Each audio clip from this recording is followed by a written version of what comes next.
Bueno, hoy vamos a hablar de lo que es el metabolismo, los ciclos bioquímicos de las proteínas. Y es que estos nutrimentos se encuentran presentes o tienen su fuente de origen animal y algunas fuentes de origen vegetal, como son las leguminosas. Recordemos que las leguminosas son las plantas que producen las legumbres y que las legumbres son una de las fuentes eh, de proteínas más alta. Eh, para empezar, empezaremos hablando de lo que es el nitrógeno y el ciclo del nitrógeno como un elemento que está presente en las proteínas y que es uno de los elementos más abundantes de la atmósfera, que pasa por un ciclo de la materia en los ecosistemas. Recordemos que nosotros hacemos parte de esos ecosistemas y que por lo tanto es importante conocerlo. Eh, el nitrógeno puede ser captado por bacterias fijadoras mediante una reacción de fijación de nitrógeno que permite que las plantas absorban el nitrógeno y lo hagan parte de su estructura. Estas plantas son aprovechadas por animales herbívoros. eh, y otra opción del nitrógeno atmosférico es que se fije por una bacteria de fijación, una bacteria fijadora, perdón, del suelo y que los transfiera en amonio mediante un proceso de amonificación.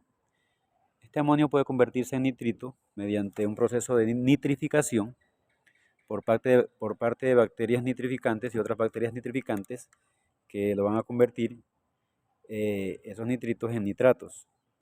Y estos nitratos pueden tomar dos caminos.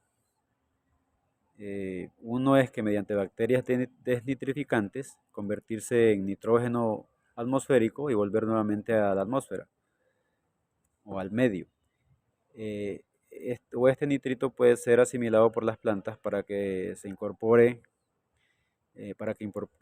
ese nitrógeno en las moléculas dentro de su estructura. Bueno, hemos mencionado tres procesos importantes dentro de la transformación del nitrógeno, que es la fijación del nitrógeno, el proceso de nitrificación y el proceso de desnitrificación.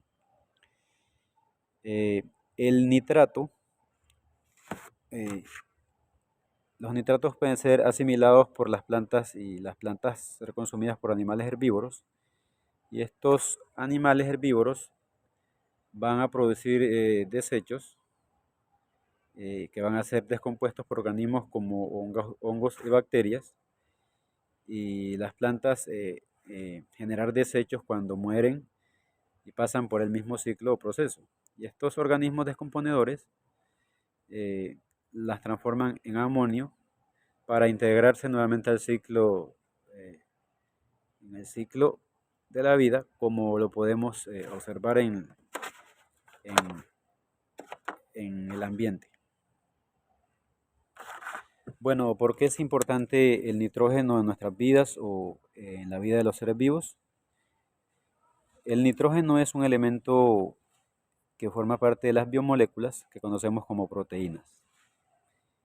Y estas proteínas las podemos encontrar en alimentos de origen animal y en alimentos de origen vegetal, como son las leguminosas y otros tipos de proteínas, como lo hemos dicho anteriormente.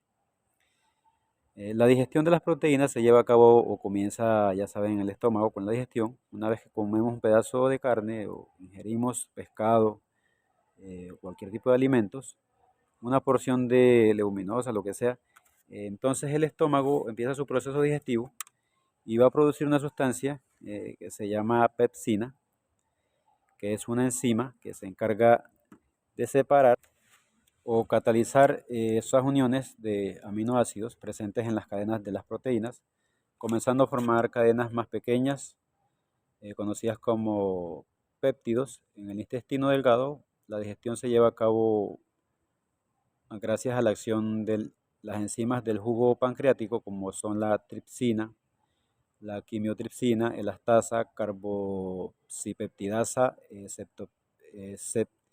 esopeptidasa, aminopeptidasa, y estas van a estar rompiendo las cadenas peptílicas, van a estar liberando aminoácidos de los extremos y formando uniones o cadenas cada vez más pequeñas o más reducidas eh, de aminoácidos hasta únicamente poderlas digerir en aminoácidos libres dipéptidos, que son dos aminoácidos, o tripéptidos, que son tres aminoácidos, para luego poder pasar al torrente sanguíneo y cumplir una función determinada energética.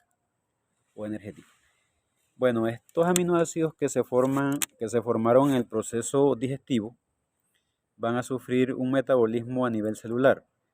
Entonces tendremos que los aminoácidos provienen de proteínas exógenas, o sea, proteínas de la dieta dentro de la célula. Van a provenir de proteínas endógenas, o sea, proteínas que están dentro de nuestro organismo, que a través de un proceso de proteólisis van a formar aminoácidos o van a proceder a un proceso de biosíntesis, que es el proceso de transformación o formación más bien de producción producción a partir de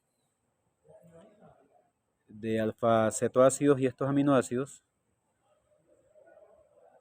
van a tener como destino o sintetizar otras proteínas diferentes a donde van a participar en la síntesis de biomoléculas como son hormonas o los nutriólidos presentes en los ácidos nucleicos, o van a tener un catabolismo en los cuales se va a desprender un grupo amoníaco y una cadena carbonada. Bueno, la primera reacción de formación de aminoácidos es la reacción de transaminación, que quiere decir que se transfieren de un grupo amino, desde un aminoácido donador a un alfa-acetoácido receptor. Las enzimas que catalizan esas reacciones se denominan aminotransferasas o transaminasas. Estas enzimas son de la naturaleza ubicua, están presentes tanto en el citoplasma como en las mitocondrias de las células de todos los organismos o seres vivos, bien sea animales o vegetales. De acuerdo al origen que tengan los aminoácidos, se agrupan en familias. Pueden ser en glutamato y los derivados del glutamato, que pueden ser glutamina, prolina, arginina, glutamato alfa, cetoglutamato, o familias de las aspartato, que son la asparaganina, metionina, netreonina, lisina, isoleucina, o la familia de la serina, que son la cisteína, glicina, o la familia del pirabato, que son la valina, alanina, leucina, etc.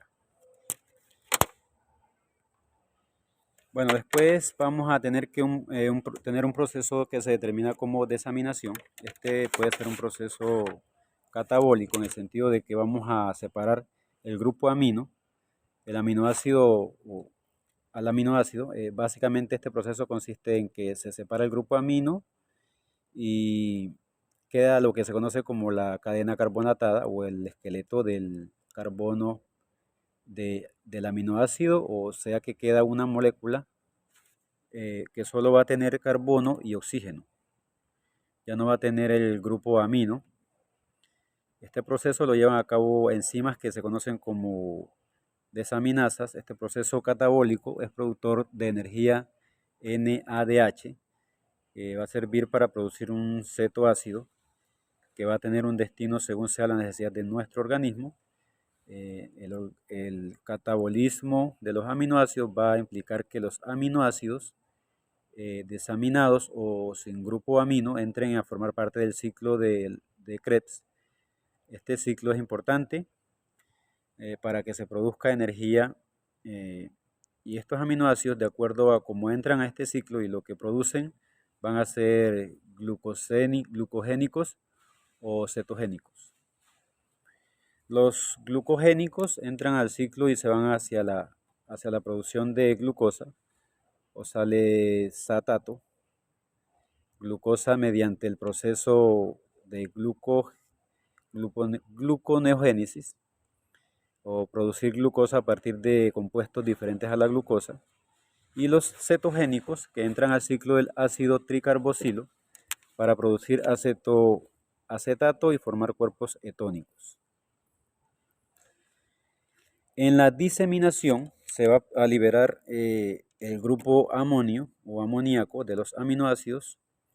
El amoníaco, recordemos que es una sustancia tóxica para nuestro organismo y el organismo necesita metabolizarlo, es decir, liberarlo o aprovecharlo. Para esto o para formar otros compuestos nitrogenados, entra el ciclo de la urea, consiste en que el amoníaco se une al dióxido de carbono. Todas estas reacciones ocurriendo dentro de la mitocondria para entrar a una serie de reacciones hasta producir urea. Esta reacción se lleva a cabo en el hígado, en la mitocondria y en el citoplasma, y se libera a la urea para irse a la orina, que es donde finalmente se desecha. Bueno, esos son los procesos del nitrógeno y de otros elementos que están inmersos allí. Y ahora pasemos a lo que es el metabolismo de las proteínas, que es un tema muy importante. El metabolismo de las proteínas en el músculo. ¿Qué ocurre cuando hacemos ejercicio con las proteínas del músculo? Es decir, con las proteínas que son de reserva, que tenemos en nuestro organismo cuando en situaciones cuando el ejercicio llega a ser intenso, la proteína del músculo necesita ser utilizado. Esta proteína va a liberar aminoácidos que a su vez liberan amoníaco. El amoníaco entra al ciclo de la urea. Estos aminoácidos liberados, el amoníaco forma cetoácidos, es decir, liberan la cadena carbonatada y entran al ciclo de Krebs, o junto con el glutamato se pueden unir formando la glutamina. Recordemos que la glutamina es un compuesto muy importante porque es un indicador de qué tanto ejercicio se está realizando y qué tanto desgaste puede tener el deportista a nivel muscular. Es decir, el proceso consiste en que se mide la glutamina y arroja un resultado y habla del desgaste muscular que ocurre en el organismo, o también formar la alanina. Tanto la alanina como la glutamina son aminoácidos glucogénicos muy importantes en la formación de glucógeno como sustancia de reserva. Bueno, esta es la primera parte de lo que es el tema del metabolismo de las proteínas o los ciclos bioquímicos. En una segunda parte explicaremos el siguiente